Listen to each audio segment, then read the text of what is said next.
Assalamualaikum warahmatullahi wabarakatuh. Alhamdulillahilladzi ba'atha nabiyana Muhammad sallallahu alaihi wasallam bi kamilatin syariati wa husnul asyhadu an la ilaha illallah al-malikul haqqul mubin wa asyhadu anna Muhammadan abduhu wa rasuluhu al-mab'utsu lil alamin wa ba'du. Alhamdulillah, segala puji dan syukur marilah kita panjatkan kehadirat Allah Subhanahu wa taala. Salat dan salam semoga senantiasa tercurah limpahkan kepada junjungan kita Nabi besar Muhammad sallallahu alaihi wasallam. Alhamdulillah, Bapak Ibu sekalian, atas izin Allah Subhanahu wa taala kita semua bisa berkumpul di tempat yang kita cintai dalam rangka melaksanakan salat subuh berjamaah. Dan sedikit sharing-sharing ya, ini bukan kajian sebetulnya, ini mah sharing-sharing saja. Jadi kita kan dalam hidup ini selalu ada pilihan Pak ya. Ada dari yang paling buruk sama yang paling bagus. Idealnya dalam kehidupan sehari-hari kita itu kan makan yang paling bagus Pak ya. Cuman kalau yang paling bagus tidak ada, maka yang ada saja gitu kan, yang penting kita bisa survive. Nah, karena yang ada saat ini di pengajian kita ini yang ngasih materinya seperti ini ya jadi pakai aja yang ada dulu ya gitu ya. Jadi prinsipnya itu, saya pernah ngobrol sama Ustadz Endar, jadi kalau kita dalam keadaan darurat misalnya, amit-amit ya, terbawa arus misalnya, terbawa arus ke bawah air gitu ya, jauh. Idealnya kan kita berpegangan pada benda yang bisa benar-benar menyelamatkan kita kan. Ada pohon besar kita pegang, ada ban yang ada kita pegang. Tapi karena dalam perjalanan yang darurat tersebut kita tidak bisa menemukan benda apapun, maka rumput di pinggir sungai pun akan kita pegang, yang penting kita selamat. Nah, ini prinsip yang kita pakai sekarang. Jadi masjid kita ini kan idealnya memberikan fasilitas keselamatan dunia dan akhirat kepada Bapak Ibu sekalian dengan menghadirkan ulama yang hebat, yang pengetahuannya luar biasa. Tetapi yang ada sekarang karena belum ada ya kita pakai. Jadi prinsipnya seperti itu. Termasuk Bapak Ibu sekalian, jangan lemah semangat dengan melihat jumlah jamaah yang menurun atau bertambah. Yang penting istiqomah itu kan.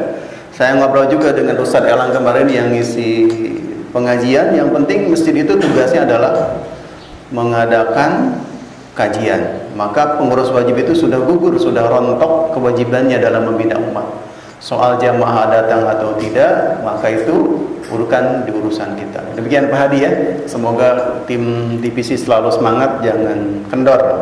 Ya, jangan kendor. Kalau menurut saya sih di masjid kita cukup antusias ya. Saya dengar yang lain malah di masjid-masjid besar, dan saya pernah datang sekali ya.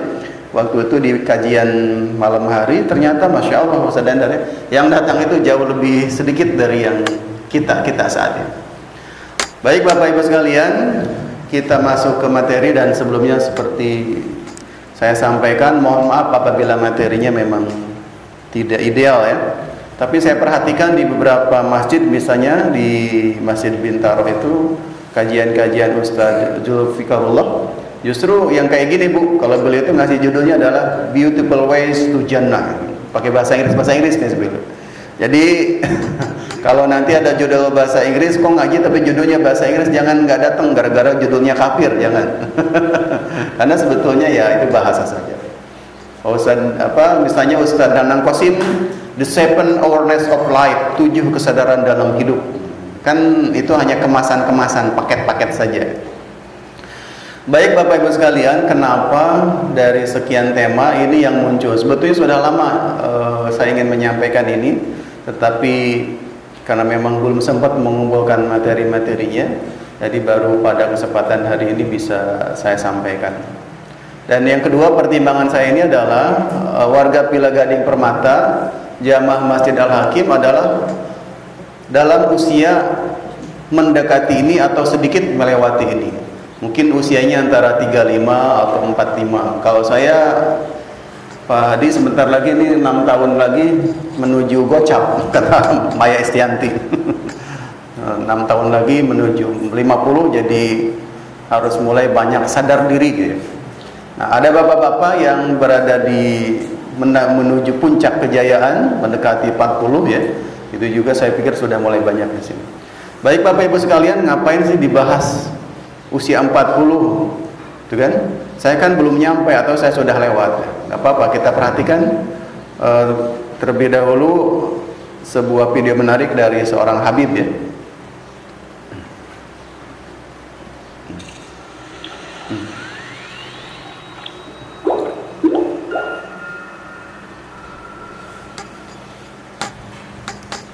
Jadi setiap nabi yang dilantik oleh Allah pasti umurnya 40. Tidak ada nabi yang diangkat menjadi nabi di bawah umur 40 itu, tidak ada. Kenapa? Karena umur 40 ini sindur rusyud. Sindur rusyud. Kamal rusyud dari insan. Umur matang sempurnanya otak seseorang manusia. Karena kalau ada umur 40 masih belum rapi juga, itu tanda-tanda. Man jawazal arba'ina min umri wa lam yujawiz khairuhu syarrahu atau walam yubaligh khairuhu syarrahu falyatabawwa maq'adahu minan nar. Ya, orang umurnya sudah 40 lewat, tapi sudah umur 40 lewat, amal baiknya masih belum mendominasi, belum lebih banyak daripada amal buruknya. Kata Nabi, falyatabawwa, dalam riwayat falyatabawwa maq'adahu minan nar, suruh dia siap-siap menempati neraka. Tanda-tanda itu tanda-tanda. Dan setan sudah mengatakan ini jatah saya. Bisa nggak orang setelah umur 40 berubah jadi baik? Bisa. Cuma biasanya berat kalau umur 40. Orang itu kan kadang-kadang kalau dia belum bisa benar nih, ntar kali kalau udah nikah berubah, dia terbuka pikirannya. Nikah masih begitu aja, kalau kata orang Sunda masih baragajul nih bocah ya. Masih kagak dengar kata, nggak bisa dibilangin. Ntar kali kalau punya anak, dia hidup tuh kata orang Betawi. Ntar kali terbuka, punya anak nenas banget. Karena ada orang-orang begitu punya anak terbuka pikiran. Masih begitu aja, tunggu udah tunggu 40. Pada 40 masih begitu aja, maka riwayat mengatakan, wah itu siap-siap dah. Alhamdulillah, amin. Dan kita nggak ada yang seperti itu ya. Ya. Apa yang bisa disimpulkan dari ceramah singkat yang disampaikan Ustadz tadi? Yang pertama, bahwa usia 40 itu adalah masa-masa puncak intelektual, puncak finansial, puncak apalagi ya, dari kematangan berpikir seseorang. Sehingga para nabi itu, kalau kita baca sejarah, baik nabi kita Nabi Muhammad SAW maupun Nabi Musa alaihissalam, diangkatnya pada usia 40. Itu yang pertama. Yang kedua adalah ada yang menyampaikan bahwa usia 40 itu seperti kita nyampe titik gunung yang paling tinggi. Di situ kita diberikan pilihan, apakah mau menempuh jalan kebaikan atau memilih jalan keburukan, gitu ya. Jadi patokannya mulai kelihatan di situ. Kalau usia 40 belum, ini bukan vonis ya, tapi keumuman ya. Belum misalnya memperbaiki sholatnya, belum memperbaiki bacaan Qur'annya, belum memperbaiki semuanya dalam kehidupannya, berarti mau tunggu sampai kapan, kan begitu pertanyaan. Ketika usia 40 itu otak manusia sudah baik-baiknya, mengapa tidak memanfaatkan hal tersebut misalnya untuk memahami, mendalami agama? Itu kan seperti itu. Makanya betul apa yang disampaikan Habib tadi, bahwa itu adalah tanda-tanda awal, walaupun tidak ada vonis ya. Karena kan kalau taubat itu bisa kapan saja, nanti di ujung kita bahas. Seperti yang disampaikan beliau juga bisa. Cuman kenapa berat kalau ketika misalnya merubah kehidupan di usia lewat 40? Karena fisik sudah berkurang, Pak. Itu kan logis ya, sangat logis. Misalnya kalau usia 20 sampai 40 kan kita ke masjid, wah sudah santai. Usia 40 kayak saya, Pak, sudah kena asam urat.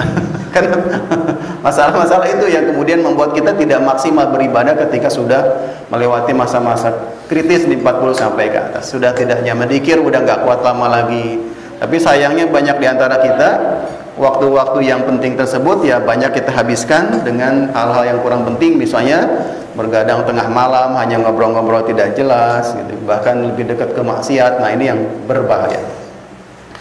Baik Bapak Ibu sekalian, kita akan lihat di sini bahwa periode perkembangan manusia itu kan dimulai dari masa kelahiran, kemudian menjadi bayi di usia 18 sampai 24 bulan, kemudian melewati masa kanak-kanak 2 sampai 5 tahun, kemudian masa kanak-kanak pertengahan 6 sampai 11 tahun, masa remaja 10 12 sampai masa remaja akhir 21 tahun. Dan memasuki masa dewasa awal, nah ini masuk usia pernikahan di 20-an sampai 30-an. Kemudian, nah ini masa-masa berat bagi perjuangan manusia adalah di sini biasanya ya. Di sini nih. Kalau di sini dia masih diaping oleh orang tuanya, tetapi di sini kita mulai bangkit ya, melepaskan diri. Makanya di barat itu kan ada istilah pembatasan usia 18 tahun. Kalau 18 tahun di barat sana itu mereka sudah tidak bisa diatur undang-undang ya. Tidak boleh diatur sama orang tuanya. Nah, kalau di kita kan masih diaping gitu ya. 20 sampai 30 ini masa-masa berat, kita membangun rumah tangga, mencari pekerjaan yang layak, kos-kosan pindah-pindah gitu kan, ngalamin ya. Kos-kosan yang pindah-pindah. Saya usia PNS itu Pak Hadi di usia 33 tahun. Kalau adik saya di 34 tahun. Nah, standarnya kan kalau pegawai negeri sipil ketahuan perkembangan gajinya dari nolnya sampai berapa. Nah, kalau di bapak-bapak di swasta mungkin juga sama, misalnya tingkat kepangkatannya segala macam urutan-urutannya, baik di begitu juga mungkin di BUMN ya, kelihatan di sini pola-pola. Tapi di usia ini ada usia yang berat. Nah, nanti akan merasa ringan itu ketika mulai mendekati 33 40. Nah, mulai di sini masuk masa dewasa menengah. Nah, di sini kita mulai stabil secara finansial. Secara finansial maksud bohong Pak, saya masih nyicil nih. Tapi kan buat nyicilnya masih ada gitu. Jadi gitu selalu. Nah, kemudian setelah itu baru kita memasuki masa dewasa akhir. Nanti akan kita buka sedikit-sedikit perbedaan-perbedaan. Cuma beberapa tahap terakhir saja. Nah, ini yang sering kita lupakan Bapak Ibu sekalian adalah dalam masalah psikologis bahwa ada yang dimaksud dengan kebutuhan hidup. Ternyata kebutuhan hidup kita itu semakin tua, kebutuhan kita itu semakin membutuhkan hal yang sifatnya sosial dan spiritual. Jadi Gusti Allah itu memang sudah mendesain kita itu kalau kita usia-usia 40 tidak mengikuti jalur sosial dan spiritual, biasanya hatinya itu gelisah sendiri. Yang dia cari itu adalah hubungan sosial yang semakin bagus dan spiritual juga yang semakin bagus. Di sini ya, masa-masa di usia 40 sampai 50. Nah, kita perhatikan di sini misalnya pada tahap awal, misalnya usia-usia kayak gini yang mereka butuhkan, lihat aja Bu. Pasti kalau kita hidangkan mereka makanan, pasti cepat habis setengahnya gitu. Cepat ya, karena memang ini makanan dan minuman yang dibutuhkannya gitu. Ya. Nah, kemudian ketika kita beranjak lebih dewasa lagi, terutama memasuki masa-masa sekolah, masa kerja, maka yang kita butuhkan itu adalah keamanan, keteraturan, stabilitas. Semakin dewasa kita lagi, kita butuh afeksi. Afeksi itu apa ya? Perasaan gitu ya, relasi keluarga dan lain-lain. Kita membutuhkan jaringan yang bagus, teman yang baik. Setelah itu kita mulai membangun status kita ini di peranan sosial sebagai apa? Kan Allah Subhanahu itu unik ya, menakdirkan kita semua dalam satu tempat, kita punya penghidupan yang layak dan punya peranan sosial masing-masing. Betul kan? Luar biasa Gusti Allah, dan diberikan rezeki semuanya tanpa kelewat gitu ya. Tanpa ada istilah tidak adil, semuanya kebagian dengan seadil-adilnya. Padahal pekerjaan kita kan berbeda-beda, peran sosial kita beda-beda. Ya. Ada yang ngajar, ada yang bekerja di swasta, ada yang di pergunungan, di hotel, segala macam, di media, segala macam. Nah, terakhir, nah ini yang paling penting adalah kita harus bisa mengaktualisasikan diri. Mengaktualisasikan diri apa? Kita punya sesuatu dalam diri kita yang bisa diberikan atau bisa memberikan manfaat kepada orang lain. Ya, misalnya Pak Asep dengan kemediaannya bisa memberikan manfaat kepada kita semua. Pak Hari dengan kemampuan misalnya mengatur anak-anak bisa memberikan manfaat kepada kita semua. Bapak-bapak yang finansialnya bagus misalnya bisa berinfak, berdonasi untuk kembangunan masjid. Kita ambil peran sosial masing-masing, gitu ya. Nah, kembali ke yang tadi saya sampaikan, dalam kehidupan itu ada 3 tahapan dewasa. Pertama ada usia 20, 40, ada masa dewasa pertengahan 40 sampai 60, dan masa dewasa akhir di 60 sampai seterusnya. Ketika kita memasuki masa 20 sampai 40, seperti yang saya sampaikan tadi, masih menyelesaikan banyak hal terkait ambisi, karir, relasi, materi, dan sebagainya. Jadi kita masih bergulat di sini ya, di 20 sampai 40 sampai menemukan status yang pas. Kemudian memasuki masa dewasa pertengahan, kondisi ini mulai bisa disebut stabil, parameternya mulai memiliki tabungan, jenjang karir yang tepat, dan berkembang. Di dalam dunia militer itu kan pasep berapa paling tinggi pasep ya? Nggak nyampe 60 ya, 55 atau berapa ya? Kalau di karir militer ya, karir militer tidak nyampe 60 kayaknya. Kalau di dunia dosen tergantung pangkat ya. Kalau di dunia dosen itu 60 itu masih bisa ngajar, 65 kalau nggak salah. Nah, kalau kita itu dibatasi, kalau lektor kepala dari asisten ahli sampai lektor kepala itu 65 tahun. Nah, kalau kita naik pangkat dari guru besar, maka itu ditambah 5 tahun lagi, jadi 70 tahun. Ada 70 tahun. Di saya itu ada suatu yang lucu Bapak Ibu ya, memang nasib namanya. Ada seorang orang yang berjuang jadi profesor ya, tiba-tiba mentok terus itu. Tiba-tiba ketika besoknya beliau jadi pensiun, SK guru besarnya datang. SK guru besarnya datang, gitu ya. Ternyata itu hitung-hitungan nasib memang, kalau yang rezeki Allah yang menentukan ya. Jadi secara administratif rezeki beliau itu bukan di guru besar yang di masa aktif. Karena beda tunjangannya Pak. Kalau guru besar aktif itu kan bisa 3 kali lipat gajinya ya di masa-masa aktif. Tapi kalau lagi pensiun itu melorot habis gitu, walaupun gelarnya masih profesor. Nah, mungkin sama di dunia BUMN juga sama Pak ya. Di militer juga sama, masing-masing ada aturan-aturan main yang kita tidak tahu. Nah, ketika memasuki masa dewasa akhir, nah ini saya sampaikan. Jadi di usia 20 sampai 40 ini jangan coba-coba jahat sama keluarga. Jangan coba-coba menyakiti keluarga, karena ternyata secara psikologis ketika memasuki 60 tahun ke atas, kita butuh relasi yang sangat kuat dengan keluarga, butuh perhatian dan sebagainya. Ini terjadi dengan orang-orang yang saya kenal gitu ya, ketika usia 46 tahun dia kawin terus di mana-mana gitu. Kawin terus.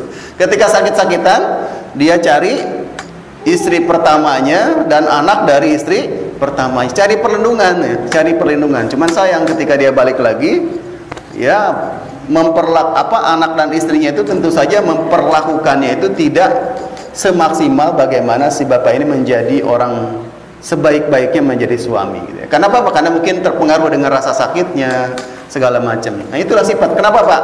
Kita akan kembali dengan keluarga dan teman. Keluarga dan teman dekat menjadi hal yang sangat penting di usia 60 dengan seterusnya.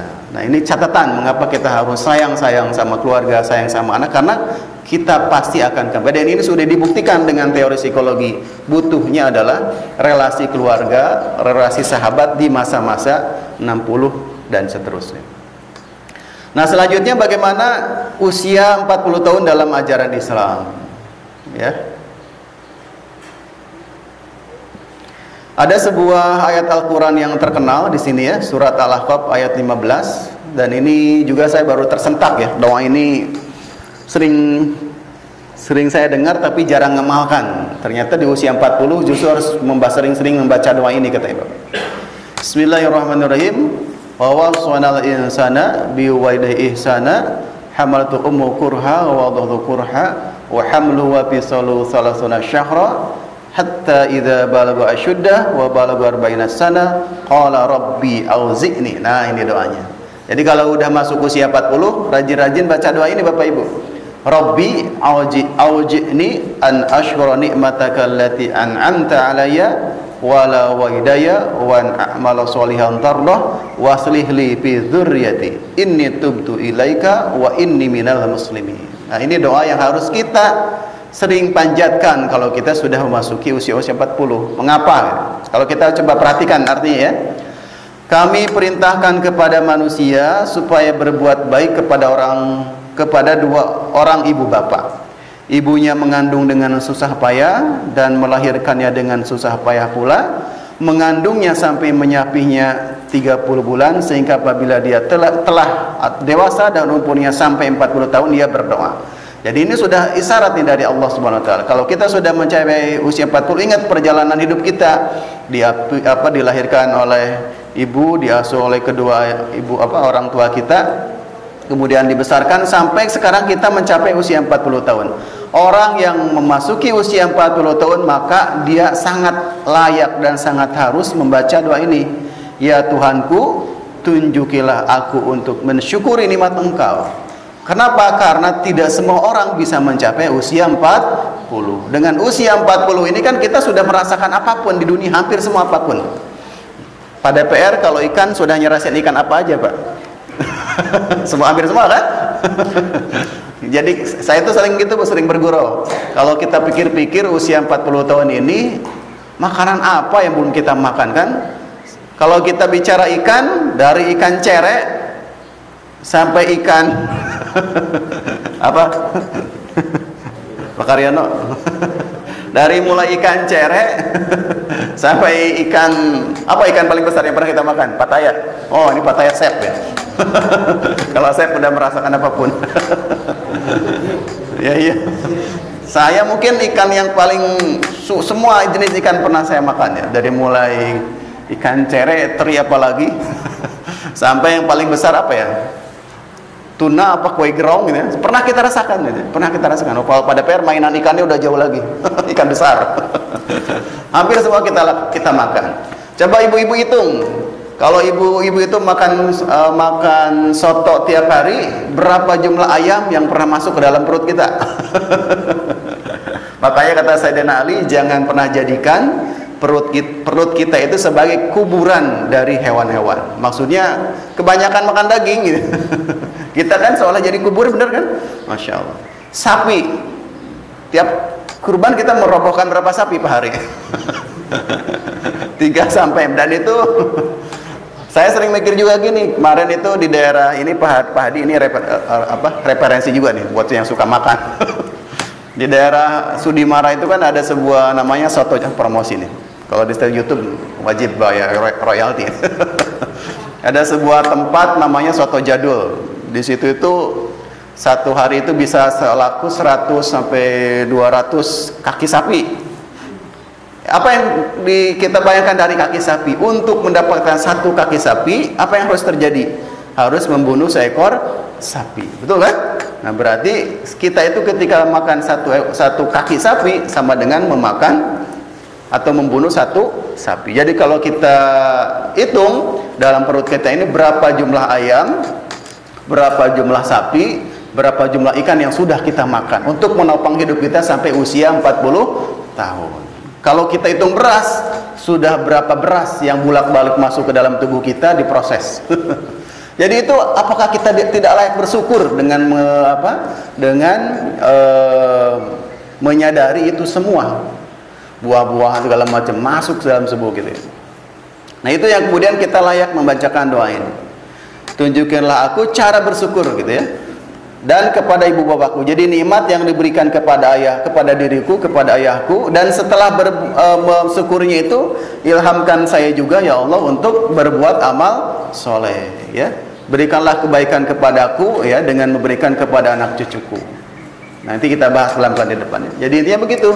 Mengapa kita layak membaca doa ini? Karena kita sudah mencapai usia 40, kita layak bersyukur. Setelah itu bentuk bersyukur adalah dengan berbuat banyak kebaikan kepada anak cucu kita, juga kepada orang tua kita yang masih dalam naungan kita. Dan setelah itu apa yang penting juga adalah bertaubat dan berserah diri. Bertobat dan berserah. Ini mainan usia 40 di sini, Pak. Nggak boleh jauh-jauh dari sini.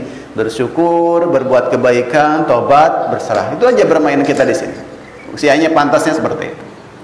Selanjutnya keistimewaan usia 40. Berdasarkan ayat tadi, menurut para ahli tafsir, pada usia 40 tahun manusia mencapai puncak kehidupannya baik secara intelektual. Ini otak masih sehat, Pak, di usia 40 itu. Spiritual sudah jalan dan bahkan finansial. Nah, di usia 40 ini akal jalan, spiritual jalan, finansial jalan. Kita pakai untuk semakin dekat kepada Allah Subhanahu wa taala. Ada yang tahu filosofi masak nasi? Ibu-ibu supaya nasi matang gimana caranya? Kalau pakai sebelum ada magicom pakai kompor gimana caranya supaya nasi matang sempurna? Nah, mainnya di api kompor ya. Nah, ini jadi kalau kita masak nasi, pasti ngalamin ya masak pakai kompor ya. Ngalamin, pasti lah, kita kan orang-orang dulu ya Pak.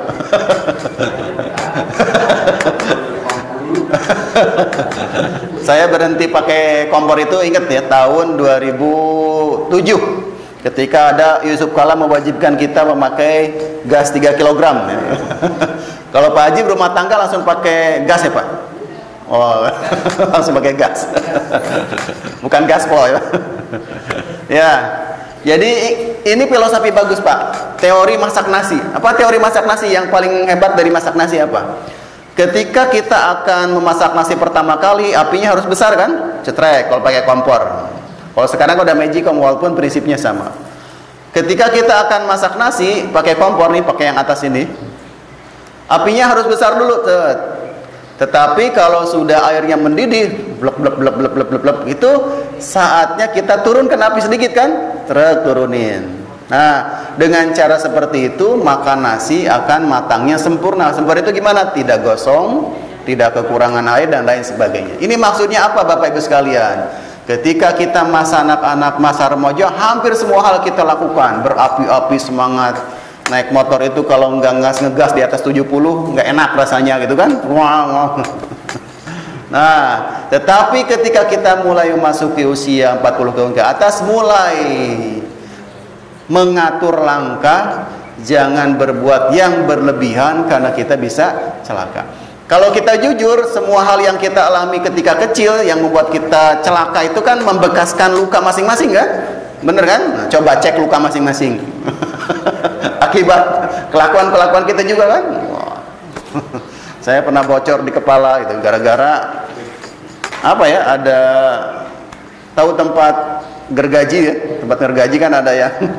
Ditempel di tembok.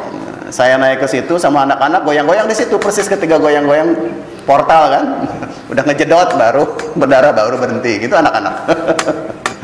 Sama juga kan di sini ya. Mereka kan menguji coba. Apinya lagi meledak-ledak. Tetapi ketika kita masuk usia 40, pengalaman sudah banyak. Ini namanya kalau dalam psikologi itu namanya adalah tindakan selektif namanya. Dengar ya istilah tindakan selektif. Kalau kita masih muda kan tindakannya trial and error gitu kan Pak Hadi ya. Jadi coba-coba semua. Tapi ketika sudah 40, tindakannya harus selektif, pilih-pilih berdasarkan pengalaman kita masa lalu. Pilih-pilih. Ya. Nah, ini ada teori yang bagus namanya filosofi masak nasi. Jadi ketika kita kecil, apinya dibesarkan, tetapi kalau kita sudah beranjak dewasa, apinya dikitkan supaya kita menjadi pribadi yang matang secara sempurna. Sehingga nasi kita ini seolah-olah nasi ketika dimakan orang itu nasi kita enak. Ya, tidak mentah juga tidak terlalu kering. Selanjutnya peringatan bagi usia 40 ini diambil dari kitab Ayyuhal Walad dari Imam Abu Hamid Al-Ghazali. Jadi beliau ini mengarang sebuah kitab namanya Ihya Ulumuddin. Ihya Ulumuddin ini banyak diserang oleh para tokoh yang lain karena dianggap sebagai memuat katanya hadis-hadis dhaif dan lain sebagainya.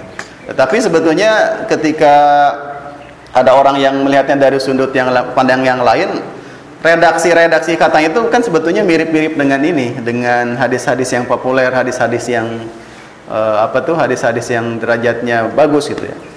Nah, cuman karena bahasa pilihan bahasa beliau gitu ya, dengan bahasa yang lebih simpel. Nah, salah satu nasihat Rasulullah SAW untuk umatnya adalah sabdanya, salah satu tanda Allah telah berpaling dari hambanya adalah kesibukan hamba yang bersangkutan pada hal yang tidak perlu baginya.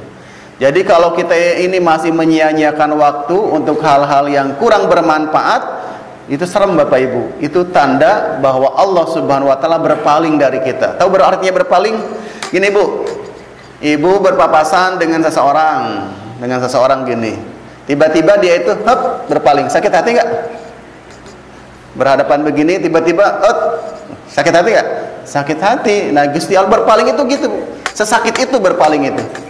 Dan sekarang yang berpaling kepada kita itu bukan manusia tetapi Allah Subhanahu wa ta'ala, dicuekin. Tidak ada hal yang paling menyakitkan adalah ketika dicuekan oleh Allah Subhanahu wa ta'ala. Kalau ibu dicuekin suami, masih bisa ngobrol sama tetangga. Kalau bapak-bapak dicuekin istri, masih bisa ngobrol sama teman. Tetapi kalau dicuekin sama Allah, Masya Allah, naudzubillah.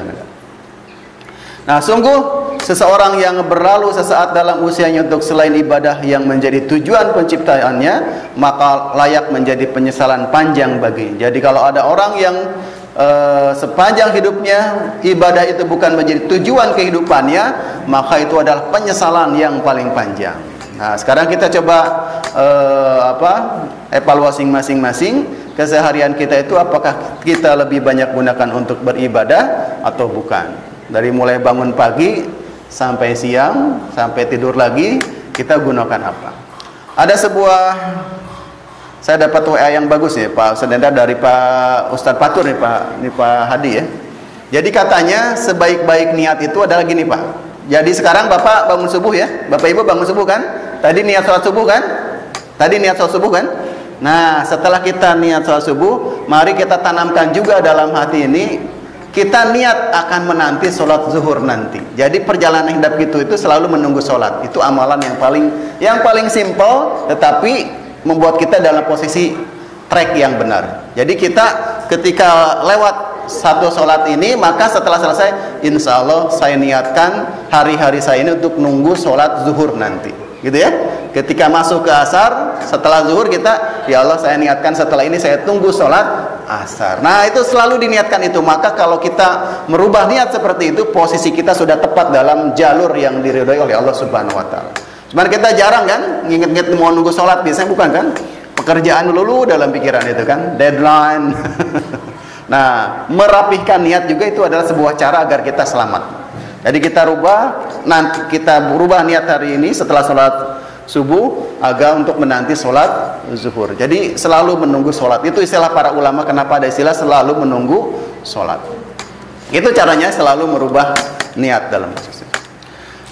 Selanjutnya tantangan pada usia 40 adalah, nah ketika kita memasuki usia 40, maka anak-anak kita ini adalah generasi yang lebih muda menuntut perhatian. Betul kan?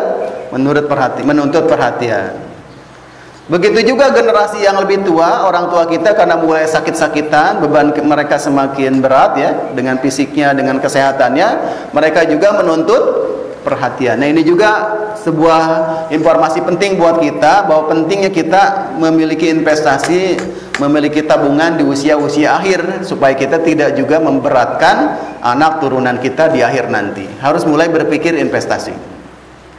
Selanjutnya, bagi usia 40 tahun itu sendiri kan, kalau dari segi fisik sudah terjadi penurunan kan. Bahkan dalam dunia bola, dalam dunia basket, dalam dunia olahraga, usia 40 itu malah mulai gantung sepatu ya Pak. Mulai gantung sepatu, beralih ke menjadi coach misalnya. Dan selanjutnya yang keempat, kemapanan hidup menjadi ujian baru. Nah, ada juga yang namanya ketika kita memasuki usia 40 tahun, bagi orang yang matang secara finansial, maka di situ juga jadi tantangan baru, jadi ujian baru. Dan biasanya ada juga misalnya ABG atau perempuan-perempuan dengan kecenderungan dia membidik usia-usia yang matang usia. Jadi dia pengen cari yang udah jadi gitu. Nah, ini yang jadi korban adalah pasangan yang sudah hidup sudah hidup matang, datang tiba-tiba pengintai baru. Nah, itu yang berbahaya. Ini isu yang paling ditakuti ibu-ibu. Isu yang paling ditakuti ibu-ibu dan juga bapak-bapak. Apa istilahnya Pak? Sugar daddy. Sugar daddy. Ayah yang kayak gula. Pak Hari ini sugar daddy, hati-hati. Untung ada Bu Ari ya. Sugar daddy. Jadi ayah yang kayak gula. Banyak dilirik. Kalau mereka kan mungkin nggak merhatikan, bawa mobil, bawa motor, nggak tahu kreditnya gimana Pak Hari ya. Pengennya jadi aja gitu. Oke ya. Jadi ini tantangan di usia 40. Ya. Nah, ini ada juga yang menarik, bagaimana kalau kita terjatuh, bangkrut, atau berbuat kesalahan di usia 40. Nah, ini kan, ini persis seperti yang disampaikan Ustadz tadi. Bagaimana kalau kita terjatuh, bangkrut atau berbuat kesalahan di usia 40? Nah, maka terus bangkit dan jangan berputus asa. Jadi kalau kita berbuat kesalahan, amit-amit ya, naudzubillah jangan sampai. Tapi misalnya takdir kemudian menyebabkan kita naudzubillah min dzalik bangkrut, sakit atau apa, maka kata para motivator ya, jangan berputus asa, terus bangkit. Kita perhatikan video. Bapak Ibu sekalian, ini ada sebuah video menarik ya tentang kehidupan seekor elang. Menurut Bapak Ibu, burung elang itu hidupnya berapa tahun? Ada yang tahu? Pada PR? Burungnya bukan burung elang. Kalau burung elang itu usianya berapa tahun, Mbak? Paling tinggi? 5. Ternyata burung elang itu usianya kayak kita, Pak. Usianya dia bisa mencapai 70 tahun. Kita perhatikan ya. Ini menarik. Saya baru tahu juga.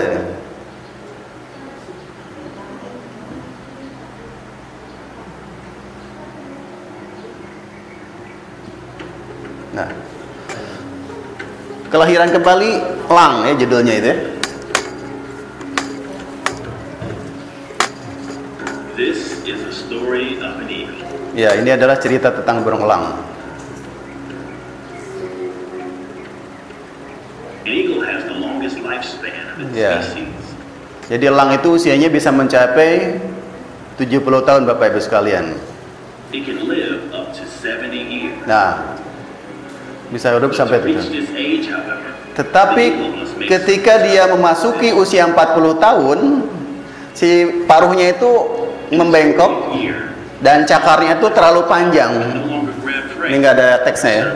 Jadi ketika cakarnya terlalu panjang, maka untuk ngambil ikan itu susah. Ketika usia 40 gitu kan, susah. Cakarnya panjang, paruhnya terlalu bengkok, lihat. Ada yang lebih bengkok lagi, Pak. Nah, ini nih. Ini kan susah cari makan gini kan? Nah. Apa yang terjadi ketika elang itu mencapai usia 40 tahun dengan bulu yang terlalu tebal, paruh yang bengkok, dan cakar yang terlalu panjang? Bagaimana cara dia mengatasi hal tersebut? Ya. Dia bisa mati di usia 40 itu, atau dia melewati proses yang sangat menyakitkan. Apa proses yang sangat menyakitkannya? Dia harus naik ke atas gunung, kemudian mematuk-matukkan paruhnya yang panjang tersebut kepada batu sampai copot. Nih, lihat tadi. Sampai copot. Nah, tunggu sampai si paruhnya muncul lagi. Habis itu dia patuk juga si cakar-cakarnya sampai lepas. Dan buru-burunya yang terlalu tebal yang memberatkan dia tidak bisa terbang. Nah, sampai dia bisa rebirth atau lahir kembali. Ya, lahir kembali.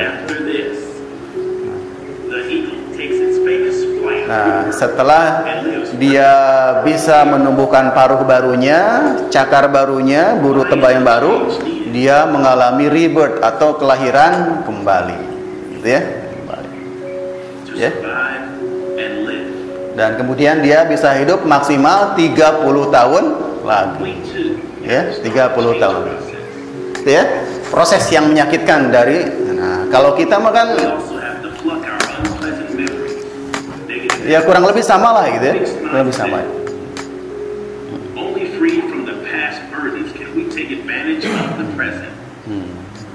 Ya. Nah, itulah Bapak Ibu sekalian ya.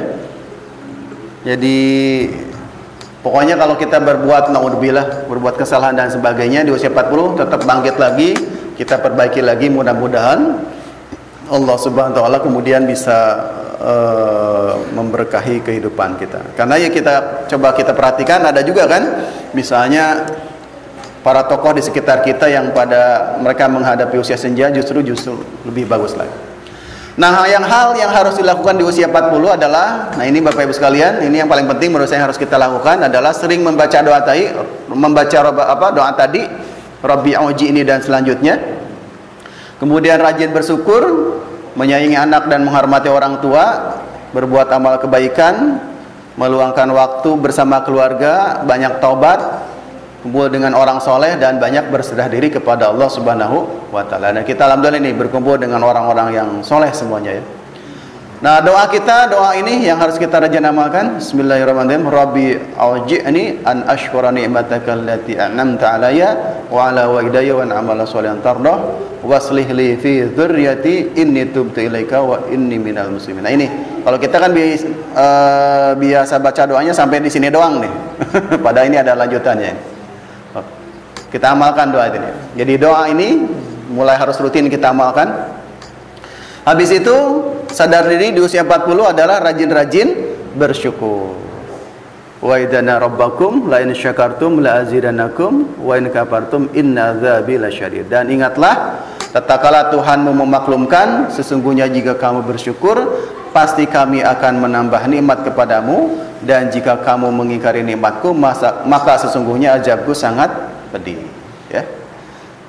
Selanjutnya adalah menyayangi anak dan hormat orang tua. Nah, ini adalah standar yang tidak boleh kita lupakan. Standar pokok yang harus kita pegang teguh adalah sayangi anak-anak dan hormati orang tua. Sayangi anak-anak dan hormati orang tua. Laisa minna ma lam yarham saghirana wa yuwaqqir kabirana. Bukanlah termasuk golongan kami orang yang tidak menyayangi anak kecil dan tidak menghormati orang yang dituakan di antara kami. Nah, jadi ini sunnah pokok yang harus dipegang oleh umat muslim, terutama yang usia 40 adalah sayang pada anak kecil dan hormat pada orang tua. Kalau nggak salah ya, di dalam referensi itu Sayyidina Ali itu siapa ya? Yang beliau itu, ini saya direvisi kalau salah ya. Jadi suatu saat kan katanya ada salah satu asbabul wurud kenapa kita membaca Sami'allahu liman hamidah. Karena katanya dalam perjalanan, kalau nggak salah nih ya, dalam perjalanan Sayyidina Ali itu mau sholat, tetapi dalam perjalanan itu di depannya ada kakek tua, diikutin di belakang aja, sampai beliau datangnya ke masjid adalah telat gitu kan. Nah, udah ruku terakhir Nabi itu kan. Nah, kemudian setelah itu Sayyidina Ali sampai dan membaca hamdalah. Nah, kan arti dari Sami'allahu liman hamidah itu Allah Maha mendengar orang yang memujinya gitu kan. Nah, ternyata yang dimaksud adalah Sayyidina Ali. Ini direvisi kalau saya salah ya. Jadi kurang lebih gitu ceritanya. Sangat spesial ya. Jadi para sahabat itu kemudian sampai dibakukan menjadi sebuah ritual gitu ya. Selanjutnya adalah memperbanyak amal kebaikan. Kebaikan menghapus keburukan, wattabi sayiat al-hasanat tamhuha ya. Dan iringilah perbuatan buruk dengan perbuatan baik, maka kebaikan akan menghapuskan keburukan itu. Ini maksudnya apa Pak? Disandingkan antara kopi bening, antara kopi hitam dengan air putih. Jadi maksudnya apa? Bukan saya. Ini juga air hitam nih. Maksudnya apa? Disandingkan. Bukan, ini filosofi saja. Jadi seandainya diri kita ini kotor, bukan, jangan ambil pesannya salah ya. Oh, habis ini saya harus banyak air putih, buang kopi. Bukan itu. Maksudnya gini Bapak Ibu sekalian, filosofinya kalau diri ini kita penuh gelap dengan dosa, diri kita itu kan kalau tobat susah ya, karena harus nasuha dan sebagainya. Maka cara yang paling baik buat kita agar kita bisa menghapus keburukan adalah dengan memperbanyak kebaikan. Coba bayangkan oleh Bapak Ibu sekalian, kalau air kopi ini ditimpa oleh 2 atau 3 gelas air bening, apa yang terjadi? Apa yang terjadi? Kalau dari segi warna, kopinya akan keluar kan? Kopinya akan keluar dan akan diganti oleh warna putih kan? Oleh warna bening air putih ini. Ini filosofinya. Makanya sudahlah kalau kita sudah berlaku maksiat, kejahatan di masa lalu susah, itu sudah terjadi. Tetapi cara terbaiknya adalah dengan memperbanyak kebaikan sehingga pelan-pelan keburukan itu akan hilang, tergeser. Ini wattabi sayiatil hasanat tamhuwa. Maka iringilah perbuatan buruk dengan perbuatan baik agar keluar gitu, agar si kotoran itu keluar semua. Ini juga prinsip yang dipakai oleh orang-orang yang mengupload konten-konten positif di dalam internet. Kalau dalam internet itu ada konten-konten buruk, fitnahan, pornografi dan lain sebagainya, maka kita harus menjadi bagian dari konten yang dari lembaga yang menyumbang konten-konten positif supaya keluar keburukannya gitu kan. Nah, itu maksudnya filosofi. Selanjutnya adalah di usia 40 kita harus banyak tobat. Ini adalah beberapa hikmah dari tobat ya. Udah banyak saya pikir diceritakan. Sampai terakhir adalah kalau kita sering bertobat katanya wajahnya memancarkan cahaya kebahagiaan. Berkumpul dengan orang soleh ya. Nah ini paling penting ya, berkumpul dengan seorang soleh. Ada sebuah kata-kata yang baik dari Imam Syafi'i, aku mencintai orang-orang soleh walaupun mungkin aku belum menjadi bagian dari mereka, namun aku berharap suatu hari nanti Allah Ta'ala akan membukakan hatiku untuk menjadi bagian dari mereka dan berharap syafaat mereka gitu ya. Kalau kita lihat orang soleh itu lihat wajahnya adem kan, adem, Masya Allah, kapan saya bisa seperti itu ya kan, minimal gitu kan. Kalau lihat orang sholat, kemudian sholatnya kayak nikmat, Masya Allah, kayaknya nikmat banget sholatnya. Kan kita ngiri gitu dalam hati, ngiri positif. Mudah-mudahan bisa seperti itu. Aku membenci orang maksiat, walaupun mungkin aku masih tergolong bagian dari mereka, dan aku selalu berdoa semoga perlahan aku keluar dari kemaksiatan seluruhnya. Nah, minimal kita tahu posisi di mana kita berada, gitu ya. Jadi itu hikmahnya berkumpul dengan orang soleh agar kita keajak. Minimal kalau kita ikut berjalan dengan orang soleh itu sholat tidak akan lupa kan Pak. Yuk sholat dulu di sini gitu kan. Dan ada ilmunya, kita jamaah taksir dan sebagainya. Tapi kalau dengan orang yang tidak soleh, boro-boro sholat kan, nyarinya warteg melulu, punya pikir mana. Maka pilihan baik. Makanya kalau bapak-bapak suka touring cari leader touring yang ngajak kita beribadah. Baik Bapak Ibu sekalian, itu sebagai apa yang bisa saya sampaikan. Nah, terakhir sebagai kesimpulan kita perhatikan video terakhir.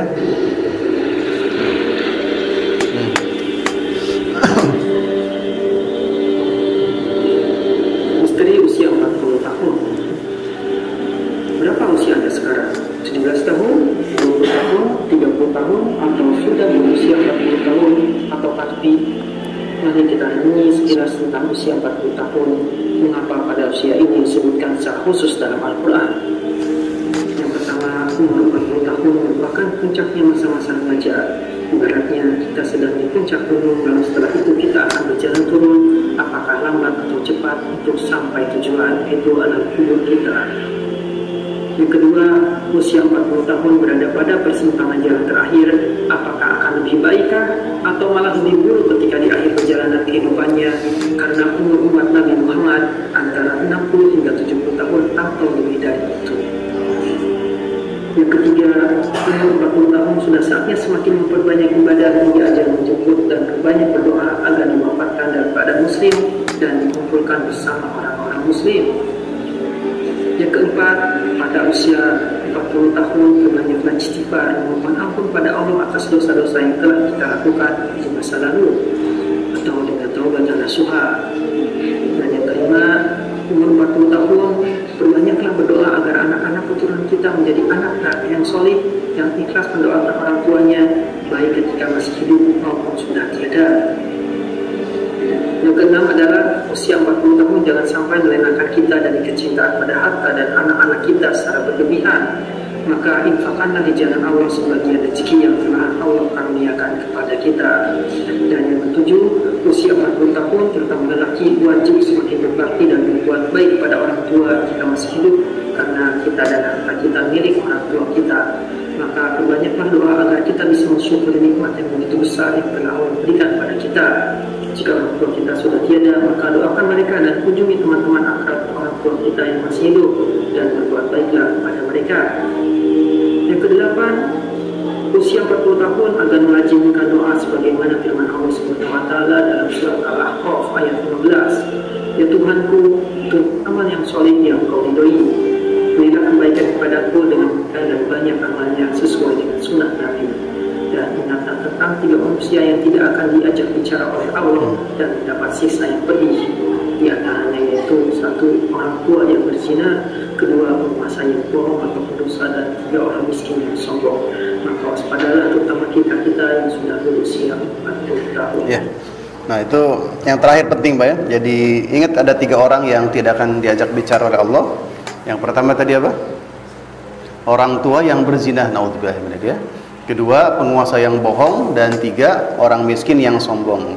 Nah yang ketiga ini saya malah ketawa dulu, dikasih dompet sama temen ada tulisannya kayak gini, biar miskin asal sombong. Ternyata ini nggak boleh. Biar miskin asal sombong, ternyata nggak boleh ini. Itu yang ngasih logo salah Pak. Saya ingat dompetnya dikasih tulisannya biar miskin asal sombong, ampun. Ternyata bahaya ini, nggak diajak oleh Allah bicara. Demikian yang bisa saya sampaikan. Mohon maaf Bapak Ibu bisa apabila lisan saya menyampaikan kata-kata yang kurang berkenan. Billahi taufiq wal hidayah. Assalamualaikum warahmatullahi wabarakatuh. Waalaikumsalam.